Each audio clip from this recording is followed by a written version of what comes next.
Kung hindi ka nagtatrabaho sa in-demand occupation, your chances of survival in Canada to transition to permanent residence ay medyo malabo talaga.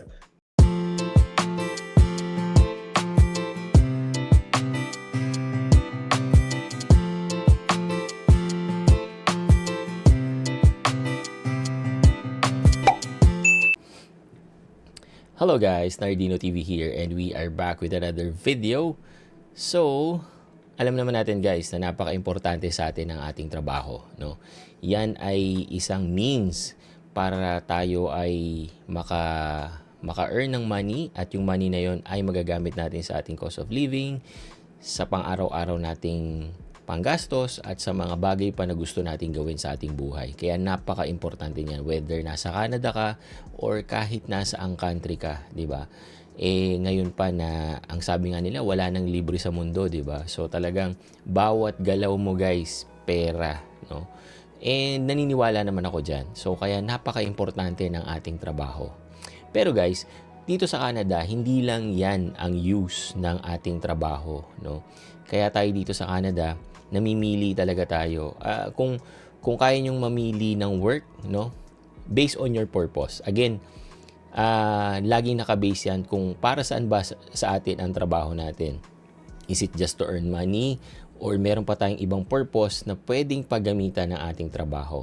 So dito sa Canada guys, lalo na yung mga temporary resident dito at nag-aasam ng permanent residency, isa ang ating trabaho na pwedeng maging daan para tayo ay makakuha ng permanent residency opportunity dito sa Canada. Yan. Kasi kung kayo ay nakasubaybay sa ating channel, lagi nating pinag-uusapan niya na ang Canada ngayon ay hindi na katulad dati. 'Di ba?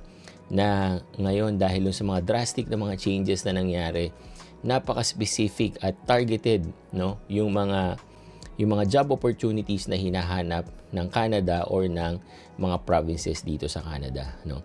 Meron akong isang nakitang interview guys ng isang immigration lawyer na para sa akin, no, talagang yun yung tamang advice, no?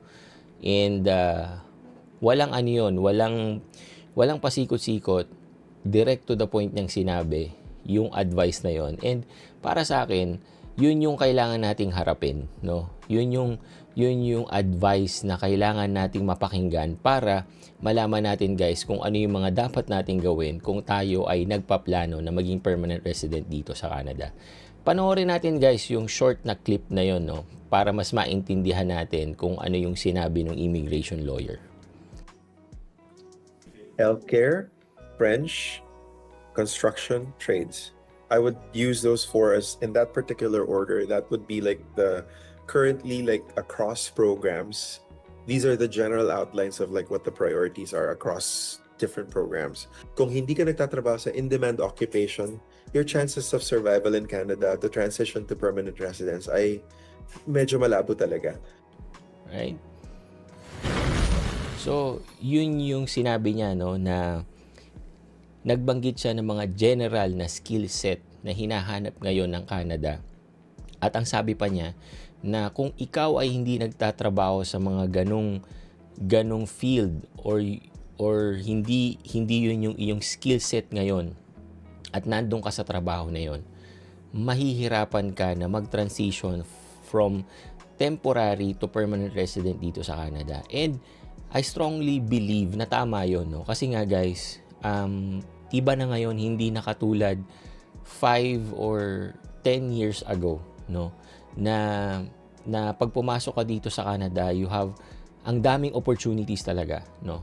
Again, when it comes to trabaho, guys, marami pa rin naman dito. Maraming trabaho dito sa Canada. Pero it boils down kung ano ba ang target mo sa trabaho na 'yon. Target mo lang bang kumita? Well, kung pagkita lang or kumita lang ng pera at kumita ng malaki, ang daming way dito, no? Kumuha ka ng multiple jobs, 'di ba? Pwede 'yan. Pero kung ang target mo is maging permanent resident dito, at sabi nga niya, kung nasa maling field ka, mahihirapan ka mag-transition to permanent residency, right? So bakit natin nasabi 'yan? Kasi kung kayo ay nakasubaybay sa Buhay Canada at doon sa mga bago dito sa channel natin at sa mga bagong nakikinig, no? Hindi na po kasi katulad before. No? Dahil doon sa mga pagbabago na nangyari dito sa Canada, yung mga drastic changes sa immigration dito sa Canada, doon nang galing yun guys. So, kung mapapansin nyo, halimbawa sa International Student Pathway, di ba? Noon, basta kumuha ka ng program, that's it, makakakuha ka ng PGWP and SOWP para sa iyong spouse. Ganun kadali, no? Ngayon hindi na po, 'di ba? Ngayon kailangan mo na ng master's degree and then yung aaralin mo na program is dapat nandun sa mga in-demand na jobs na kailangan ni Canada, no? Hindi na basta-basta. Pati yung pagkuha ng PGWP guys, na napaka-importante niya, no? Kung ikaw ay gagamitin mo ang International Student Pathway para maging permanent resident ka dito, make sure na may PGWP ka. At ang pagkuha ng PGWP guys, hindi na ganun kadali. Right? Very specific na ngayon. Na pag hindi ka kumuha ng ganitong program, hindi ka makakakuha ng PGWP. Right? And another thing guys, yung sinasabi ko nga, yung spousal open work permit. Yan yung reason guys kung paano kami naging permanent resident dito sa Canada. No? So, kung magkakaroon ng opportunity ang iyong partner, ang iyong wife, husband, or yung spouse mo dahil dyan sa SOWP, mas maganda, di ba? And hindi na po basta-basta ang pagbibigay ng SOWP. Naka-base na rin yan doon sa program na kinuha nung principal applicant, which is yung student, di ba? So, just imagine guys, those changes, di ba, na talagang very specific na si Canada ngayon, right? Yung sabi nga nung lawyer na may mga field lang na pina-priority si Canada para bigyan ka ng opportunity na maging permanent resident dito sa Canada. At napaka-importante pa rin guys nung makakuha ka ng sponsorship para sa iyong provincial nominee program. Ngayon, kung hindi kailangan or hindi in demand yung tinatrabaho mo kung nasan ka man ngayon, mahihirapan ka. Diba? Kasi napakaganda pa rin po ng pathway ng PNP. Pag nakakuha ka ng PNP, yung transition mo sa pag-apply ng express entry at maging permanent resident dito sa Canada is napakadali na lang, no? At paano mangyayari yon kung yung tinatrabaho mo ngayon or yung work na meron ka ngayon eh hindi kasama doon sa binibigyan ng sponsorship ng province kung nasan ka. Imagine guys, ang PNP, pag sinuportahan ka, instant 600 CRS points po yan na magagamit mo sa iyong express entry. Right? So ngayon, kung ikaw ay nasa Canada, no, or kung ikaw ay papunta pa lang sa Canada, kailangan mong mag-research at kailangan mong paghandaan yan. And for me, two things. No? Let's say, nagtatrabaho ka and yung trabaho na yon na meron ka, eh hindi naman in demand at hindi naman sinusuportahan ng province kung nasan ka. So, ano ang pwede mong gawin? Right?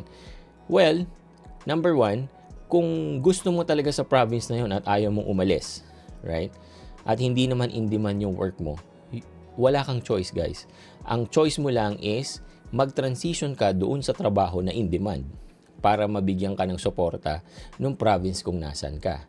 Or number two, kung hindi naman importante sa iyo ang lugar or ang province kung nasan ka at willing kang lumipat, eh pwede mong hanapin yung skill set na meron ka at pumunta doon sa mga province na in demand yung skill set na meron ka. Tingin ko yun lang yung possible ways na pwede mong gawin para talaga ma-maximize mo yung sinasabi ng lawyer na kailangan in demand yung skill set na meron ka or yung trabaho na meron ka para mabigyan ka ng suportan sa mga katulad ng mga options ng PNP. Right? So ipapakita ko sa inyo guys kasi yung sinabi nga niya, no, generic sa buong Canada yung mga skill set na yun, yung sa French, yung sa healthcare, sa construction, no? Pero hindi po lahat ng province pare-pareho, right? I will show you guys. Halimbawa ito guys, no. Ito po ay website ng British Columbia kung nasan ako ngayon, no. Bago kayo pumunta dito sa Canada or kung nandito kayo sa Canada at lilipat kayo ng ibang province, to make sure na in demand yung inyong skill set, pupunta kayo dun sa website ng mga province kung saan kayo pupunta. Halimbawa, pupunta kayo dito sa British Columbia. So, ito yung website ng British Columbia, guys. So, dito, makikita nyo kung ano yung priority ng province or yung work na hinahanap nila, yung in-demand na work na pwede nilang bigyan ng sponsorship sa PNP. At dito, halimbawa, sa BC, ang program priorities nila or yung mga trabaho na in-demand is yung nasa childcare, construction, healthcare, technology, at veterinary care. Yan yung mga pina-priority nila ngayon, right? So, hindi laging ganito, guys. May lagi itong nagbabago, no? Nung last time meron dito about sa teachers, no? Ngayon nawala na, 'di ba? So, depende, guys. And then halimbawa naman dito sa Alberta, right? So, ito yung website naman ng Alberta kung saan nyo makikita naman yung mga details ng kanilang provincial nominee program. Halimbawa dito, guys, so kung makikita nyo, meron silang hospitality and tourism. Tapos meron din sila dito for the farm, 'di ba? So bawat province, guys, magkakaiba. Silipin naman natin, guys, yung sa Ontario, right? So kung titignan natin dito sa Ontario, guys, meron sila para sa specialist in surgery. Meron din silang specialist in clinical and laboratory medicine, 'di ba? Meron sila for education. So, meron sila para sa nurses, right? Sa early childhood. Makikita natin, guys, na yes, merong generic, no? Meron generic na skill set, pero mas maganda na targetin nyo talaga yung province na pupuntahan nyo at analyze yourself, no? Ano yung strong characteristic mo or skill set mo na pwedeng pakinabangan din nung province kung saan ka pupunta. Kung mapupunta ka ng BC, i-check mo yung skill set mo kung pasok ba dun sa mga in-demand, no? So, we have 10 provinces dito sa Canada, guys. So, tignan nyo, i-research nyo bago kayo pumunta dito or bago kayo pumunta doon or lumipat ng province kung nandito man kayo sa Canada. Para, guys, hindi masayang yung oras nyo, right? Pero I strongly believe doon sa sinabi ng immigration lawyer. Yan talaga yung nangyayari na ngayon, guys. Kasi hindi na nagbibigay ng opportunity si Canada ngayon ng basta-basta, no? So parang kailangan mo ring tanungin yung sarili mo, no, na ano ba yung pwede mong i-offer sa Canada or i-offer doon sa province na pupuntahan mo? In demand ba yung skill set mo o hindi? Kasi doon ka pwedeng magsimula para sa iyong permanent residency journey. Ayan. Okay? So, yun lang, guys, na-share ko lang sa inyo and I hope na meron kayong nakuhang substantial information kung kayo ay nangangarap na pumunta din dito sa Canada or nagpa-process kayo ng papers para sa inyong or yung plan nyo para sa inyong permanent residency journey. Okay? So, thank you again for watching and see you on my next video. Peace, guys.